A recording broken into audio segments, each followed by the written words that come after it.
एक बार पुनः आप सभी का स्वागत है सरस्वती ग्रुप ऑफ कॉलेजेस के इस डिजिटल यूट्यूब प्लेटफॉर्म पर। मैं स्नेहलता द्विवेदी होम साइंस में आप सबको आज पढ़ाऊंगी आरंभिक बाल्यावस्था में सामाजिक विकास। आरंभिक बाल्यावस्था में सामाजिक विकास, जैसा कि हमने पढ़ाया है कि आरंभिक बाल्यावस्था की शुरुआत कब से होती है। ये 2 से लेके 5 और 6 वर्ष की उम्र को जो है आरंभिक बाल्यावस्था कहा जाता है। इसमें हम सब ने क्रियात्मक विकास पढ़ा है, सामाजिक विकास पढ़ा है और आगे हम पढ़ रहे हैं कि इसमें जो है जो बच्चे का विकास हो रहा है, सामाजिक विकास, ये कब से शुरू हो रहा है। तो 2 से लेके 5 वर्ष तक की आयु जो है आरंभिक बाल्यावस्था के अंतर्गत आती है। 2 से लेके 5 वर्ष। 2 वर्ष के बाद वह बच्चा जो भी प्रतिक्रियाएं करता है 2 वर्ष के बाद, ये सब हम आज पढ़ेंगे। उसमें क्या होता है कि जो बच्चा प्रतिक्रियाएं करता है वो दूसरों का जो है ध्यान अपनी ओर आकर्षित करने के लिए वो करता है। बच्चा जो भी प्रतिक्रिया करता है, हंसना या कुछ इधर उधर चीज़ें करना, वो सब सिर्फ दूसरों का ध्यान जो है वो अपनी ओर आकर्षित करने के लिए ये प्रतिक्रियाएं करता है। फिर दूसरा क्या करता है कि ये 2 से लेके 3 वर्ष की आयु जब होती है तो इसमें वो स्वतंत्र रहना चाहता है। उसमें वह आज्ञाकारिता और सहयोग की भावनाएं भी धीरे धीरे उसके अंदर आ जाती हैं। आज्ञाकारिता और सहयोग, जैसे आज्ञाकारिता मतलब किसी सामान को यहाँ से लेके वहाँ तक जाना, ये आज्ञाकारिता उसके अंदर आ जाता है। फिर सहयोग की भावनाएं, ठीक है, ये सब चीज़ें उसके अंदर आ जाती हैं। इसे हम क्या कहते हैं? सामाजिक विकास कहते हैं। 3 वर्ष की आयु में वह बालकों के साथ खेलने में भी वह रुचि लेना शुरू कर देता है। उसको बहुत ही मज़ा आता है दूसरे बच्चों के साथ खेलने में, वह रुचि लेना वो शुरू कर देता है। और उसके अंदर यही नहीं है, जब बच्चा खेलना शुरू कर देता है, जब अन्य बालकों के साथ वह खेलना शुरू कर देता है तो पहली बात तो उसे आनंद भी आता है और दूसरा क्या होता है कि उसमें एक भावनाएं आती हैं जिसे हम सामूहिक भावना बोलते हैं। सामूहिक भावना जो होती है उसके अंदर बहुत ही प्रबल होने लगती है। फिर तीसरी बात हम करते हैं, इसमें क्या होता है कि इस आयु में जो है सामाजिक प्रतिक्रियाओं में लिंग भेद भी पाए जाते हैं। 4 से लेके 5 वर्ष की आयु में बच्चा जो है प्रतियोगिता की भावना भी जो है उसके अंदर विकसित होता है। फिर बच्चे का आरंभिक बाल्यावस्था में उसका सामाजिक व्यवहार कैसा होता है, इसके लिए हम बताएंगे आपको। इसमें क्या होता है कि आरंभिक बाल्यावस्था को प्रायः जो है आरंभिक समूह की अवस्था भी कहते हैं। ठीक है, एक दूसरा नाम क्या है? आरंभिक समूह की अवस्था। इस अवस्था में बच्चे का जो संपर्क होता है वह अन्य बच्चों से होता है। अगर बच्चों का जो है संपर्क अन्य बच्चों से हो रहा है तो इसे ही हम क्या कहते हैं? आरंभिक समूह की अवस्था कहते हैं। इसमें बच्चे का जब संपर्क अन्य बच्चों से होता है तो उसके पास जो देखा जाता है कि मित्रता बढ़ती जाती है और इसी अवस्था में 3 से 4 वर्ष में वह क्या होता है? स्कूल जाना शुरू कर देता है, नर्सरी स्कूल में जाना शुरू कर देता है। जब वह नर्सरी स्कूल में जाना शुरू कर देता है तो परिवार के बाद जो है एक समाज मिलता है। परिवार के बाद एक बच्चे को समाज मिल रहा है और क्या करता है? समाज में वह रहता है। वह समाज क्या है? समाज वही है, परिवार छोड़ के बच्चा जा रहा है, वहाँ दूसरे घर के बच्चे भी आ रहे हैं पढ़ने, यही हमारा क्या है? समाज है। अब क्या कर रहा है? उनकी गतिविधियों की नकल करता है। बच्चा क्या करता है? उनकी गतिविधियों की वह नकल करता है। नर्सरी स्कूल में बालकों के सामाजिकता के विकास के बहुत ही अच्छे अवसर प्रदान करते हैं। नर्सरी स्कूल जो होता है वो बच्चों के विकास की दृष्टिकोण से देखा जाए तो बहुत ही अवसर उसमें प्रदान करते हैं, जहाँ देखा जाता है कि साथी समूह के अतिरिक्त शिक्षक भी उनके व्यवहार को क्या करते हैं? प्रभावित करते हैं। यह अवस्था जो होता है एक तरीके से देखा जाए तो सामाजिक समायोजन के लिए काफ़ी अनुकूल होता है। सामाजिक समायोजन एडजस्ट के लिए बहुत ही अनुकूल होता है। बालक समाज के व्यक्तियों की बात मानकर उनके अनुसार जो है वो क्या करता है? आचरण करता है। उसके बाद इसमें हरलॉक ने भी जो है अपने मत दिए हैं। उनके अनुसार क्या है कि इस अवस्था में जो है प्रतिरोधी व्यवहार एवं नकारात्मक वृत्ति की आदत जो है वो विकसित होती है। इसी के साथ जो है सहयोगी वृत्ति भी बढ़ती है। फिर इसी जो है व्यवहार में देखा जाए तो आगे इसमें क्या है कि अन्य बालकों से संबंध। अब बच्चे का व्यवहार क्या है अन्य बच्चों के साथ, तो इसमें क्या है कि हरलॉक ने कहा है कि 2 वर्ष के पहले की आयु तक बच्चा जो है वो क्या करता है, अकेले में खेलना पसंद करता है, अकेले में खेलना पसंद करता है तथा दूसरे के खेल में ना तो वह भाग लेता है और ना ही जो है अपने खिलौने दूसरे को देता है। इसे बच्चों का क्या कहता है, इसे जो है एक नाम भी दिया गया है, इस खेल को एक नाम दिया गया है समानांतर खेल कहते हैं इसे।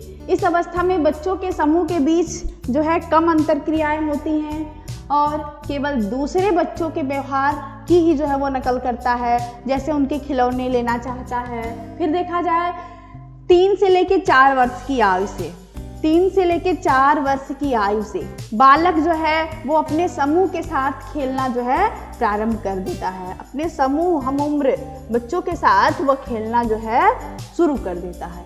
खेलते समय क्या करता है, खेलते खेलते ही वो एक दूसरे से बात करते हैं। बच्चा जो है खेल खेल में एक दूसरे से बात करता है। फिर जिन बच्चों के साथ वह खेलना पसंद करता है उनका चुनाव भी करता है। तब कहने का ये तात्पर्य है कि यहाँ बच्चों में देखा जाता है कि जो बच्चे दूसरे को पसंद करते हैं तो वो क्या करते हैं, उनके साथ ही खेलना वो चाहते हैं, उन्हीं बच्चों का वह चयन करते हैं, चुनाव करते हैं। फिर क्या हुआ है कि जो बच्चे एक दूसरे के साथ अगर खेलना पसंद करते हैं तो उन्हीं का वो चुनाव करते हैं। फिर एक के साथ खेलते समय और क्या करते हैं, खेलते खेलते समय वह अपने और एक दूसरे के व्यवहार का भी वह क्या करते हैं, परीक्षण करते हैं और दूसरे बच्चों से बातचीत करते हैं, उन्हें अपना सुझाव भी देते हैं। एक नर्सरी स्कूल के बच्चों पर एक अध्ययन किया गया, नर्सरी स्कूल के बच्चों पर एक अध्ययन किया गया और अध्ययन करने के बाद यह निष्कर्ष भी निकाला गया कि इस अवस्था में समूह के प्रति लगाव उत्पन्न होती है। अर्थात ये जो आरंभिक बाल्यावस्था होता है, 2 से लेकर 6 वर्ष की जो उम्र होती है, इसमें बच्चे का अगर व्यवहार देखा गया तो इसमें जो है इस अवस्था में समूह के प्रति लगाव भी उत्पन्न होता है और मित्रता बहुत ही घनिष्ठ होती है, मित्रता बहुत ही घनिष्ठ होती है और नकारात्मक और अमैत्री प्रवृत्तियां जो है ये बहुत ही कम पाए जाते हैं इस अवस्था में। सामाजिक विकास का व्यवहार हम लोग पढ़ रहे हैं, इसमें बच्चे के व्यवहार के बारे में अध्ययन किया गया, फिर इस निष्कर्ष निकाला गया और अध्ययन और निष्कर्ष से ये पता चलता है कि इस उम्र में जो है बच्चे का जो है मित्रता जो है बहुत ही घनिष्ठ संबंध होता है एक दूसरे का और जो है अमैत्री प्रवृत्तियां जो बहुत ही कम होती हैं, बहुत कम होती हैं और बच्चों में ईर्ष्या, द्वेष, झगड़ालू प्रवृत्ति जो बच्चों के अंदर ये चीज़ें होती हैं, ईर्ष्या करना, द्वेष करना, ये झगड़ालू प्रवृत्ति जो होती है वो क्या होती है, कम होती है। इसके बदले क्या होता है, सहयोग की भावनाएं होती हैं उनमें, एक दूसरे का जो है सहयोग करते हैं, सहानुभूति होती है, प्रेम होता है, ठीक है, ये सारी भावनाएं बच्चों के अंदर पाई जाती है, इसलिए इनकी मित्रता जो होती है बहुत ही प्रगाढ़ होती है। आगे हम बताते हैं, ये तो था आपका आरंभिक बाल्यावस्था में जो है अन्य बालकों से बच्चों का संबंध क्या होता है, ठीक है। आगे हम पढ़ते हैं प्रौढ़ों से संबंध क्या होता है। फिर वही हरलाक के अनुसार, इन्हीं के अनुसार जो है बताया जा रहा है कि बच्चे जो है प्रौढ़ों के साथ कम से कम समय व्यतीत करना चाहते हैं। बच्चे जो होते हैं वो प्रौढ़ व्यक्तियों के साथ कम से कम समय व्यतीत करना चाहते हैं। इसकी अपेक्षा अपनी आयु के बालकों के साथ, इसकी अपेक्षा वह अपने आयु के बालकों के साथ अधिक रहना पसंद करते हैं। बाल्यावस्था में अपनी आयु के बच्चों के साथ क्या होता है, जो उनका संबंध होता है उसमें बहुत ही वृद्धि होती है, जबकि देखा जाता है कि संबंधों में जो है वो कमी पाई जाती है। बच्चे जो होते हैं वयस्क व्यक्तियों के साथ नकारात्मक प्रवृत्ति रखते हैं। इसमें क्या होता है कि यह जो स्वतंत्र अभिवृत्ति के बावजूद प्रौढ़ों से जो है ध्यान और स्वीकृति की जो है इच्छा रखते हैं। यदि बच्चे वयस्कों के सहानुभूति तथा प्रेम से संतुष्ट हैं तो वयस्कों से जो है विशेषकर परिवार वालों से जो है मित्रवत जो है वो संबंध रखते हैं।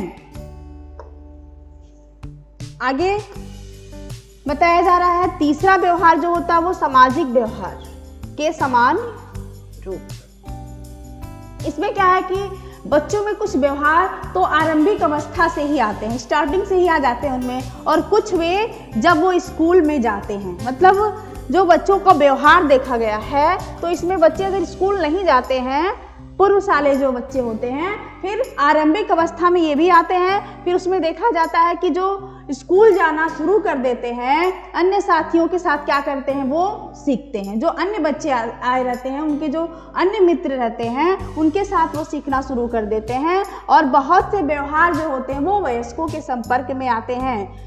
इससे उनमें परिवर्तन होता है। और दूसरा क्या होता है कि दूरदर्शन और सिनेमा के जो कार्यक्रम होते हैं, इनसे भी वो जो है सीखते हैं और अपने व्यवहार में वो परिवर्तन लाते हैं। फिर आगे देखा जाता है कि कुछ नकारात्मक या सकारात्मक दृष्टिकोण होते हैं जो पुस्तकों में मिलते हैं, जैसे कॉमिक्स होते हैं, इसमें कहानियाँ पढ़ के जो है ये विकसित कर लेते हैं।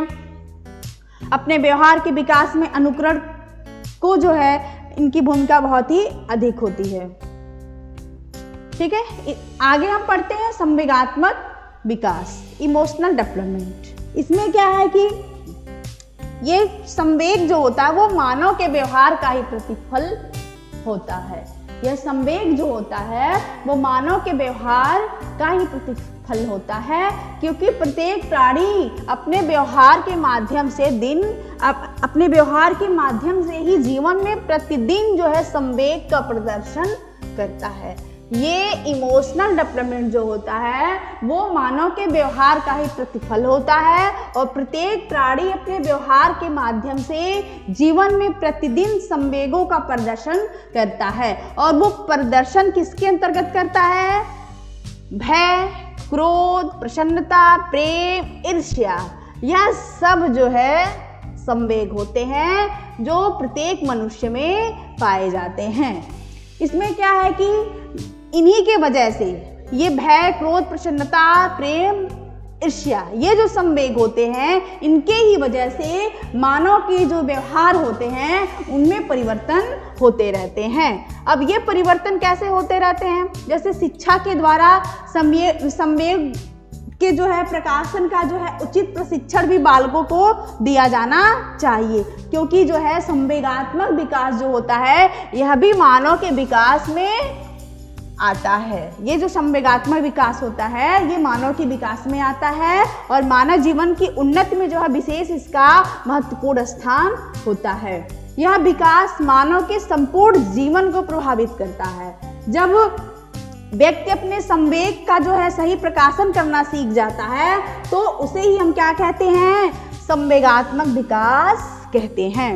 जब व्यक्ति क्या करता है, अपने संवेग का जो है सही प्रकाशन करना सीखता है, सही तरीके से उसको प्रकाशन करना सीख जाता है, उसे ही हम क्या कहते हैं? इमोशनल डेवलपमेंट कहते हैं। फिर आगे जो है देखा जाए तो संवेग जो है वो क्या है? यह शब्द अंग्रेजी के इमोशन शब्द का हिंदी रूपांतर है, और इमोशन शब्द जो है क्या है? लैटिन भाषा के इमोवेयर शब्द से बना है, जिसका अर्थ होता है उत्तेजित करना, भड़क उठना।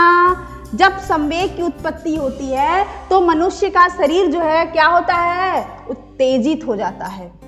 जब संवेग की उत्पत्ति होती है तो मनुष्य का शरीर जो होता है वो उत्तेजित हो जाता है, और उत्तेजित होने के बाद उसके शरीर में दो तरीके से परिवर्तन होता है। ठीक है, एक आंतरिक परिवर्तन होता है, एक बाह्य परिवर्तन होता है। और ये दोनों परिवर्तन जो होते हैं, इन दोनों के दशाओं में जो परिवर्तन होता है वो उसका क्या प्रारूप होता है, उसका क्या लक्षण होता है? जैसे चेहरे के हाव भाव में परिवर्तन होना, जैसे हाथ पैर। जब मनुष्य संवेग में रहता है, ईर्ष्या में रहता है, द्वेष में रहता है, तो क्या होता है? उसके चेहरे के हाव भाव में परिवर्तन हो जाता है, हाथ पैर फेंकना। ये मतलब जरूरी नहीं है कि ये जो संवेग के लक्षण हैं ये प्रत्येक मनुष्य में एक समान जो है दिखाई देते हैं, सब में अलग अलग होते हैं। ठीक है, तो चेहरे के हाव भाव में परिवर्तन होना, हाथ पैर फेंकना, आवाज में परिवर्तन होना, नाड़ी, हृदय, दांत कटकटाना, ये सब चीजें जो है संवेग के अंतर्गत आता है।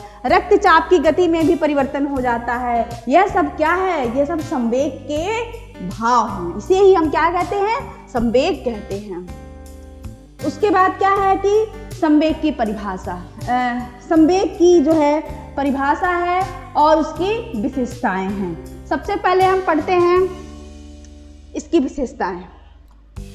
संवेग की विशेषताएं निम्नलिखित इस प्रकार से हैं। पहला है, संवेगों का स्वरूप जो है मानव के व्यवहार के रूप में परिलक्षित होता है। फिर दूसरा क्या है? संवेग जो होता है प्रत्येक सामान्य प्राणी में पाए जाते हैं।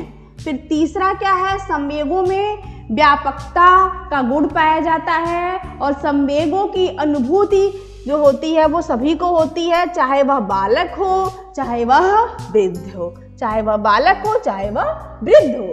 फिर तीसरा क्या है आपका?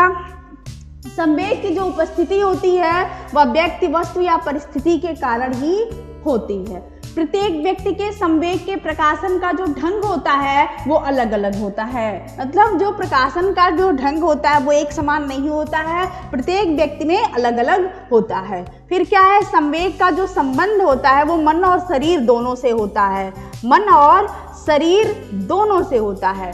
भावों की उत्पत्ति मन से होती है, उनका स्पष्टीकरण जो होता है, जो प्रकटीकरण जो होता है वो हमारे शारीरिक दशाओं से होता है। फिर क्या है? संवेग की जो स्थिति होती है वह व्यक्ति के सोचने, समझने और विचार प्रक्रिया का लोप हो जाता है, जिससे क्या होता है कि उसकी मानसिक क्रियाओं पर जो है बहुत ही विपरीत प्रभाव पड़ता है। फिर आगे हम पढ़ते हैं संवेग के जो प्रकटीकरण होते हैं उसमें परिस्थिति के अनुसार जो सुख होता है, दुख होता है, यह सब भाव निहित होते हैं, यही हमारे संवेग होते हैं। फिर प्राणी के जो संवेग होते हैं वो क्या होते हैं? व्यक्तिगत भी होते हैं। ठीक है, प्राणी के अंदर जो संवेग होता है वो व्यक्तिगत भी होता है, क्योंकि एक ही परिस्थिति में अगर देखा जाए तो दो व्यक्ति होते हैं और दोनों में जो संवेग होता है वो समान रूप में नहीं होता है, इसलिए इसे हम क्या कहते हैं? व्यक्तिगत भी कहते हैं। फिर आगे हम पढ़ते हैं संवेगों की जो प्रकृति होती है वो अस्थायी और अस्थायी, यानी ये दो प्रकार की होती है। इसकी प्रवृत्ति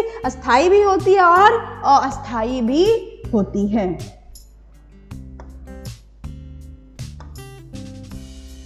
ठीक है बच्चों, आगे की क्लास में हम मिलते हैं, तब तक के लिए धन्यवाद।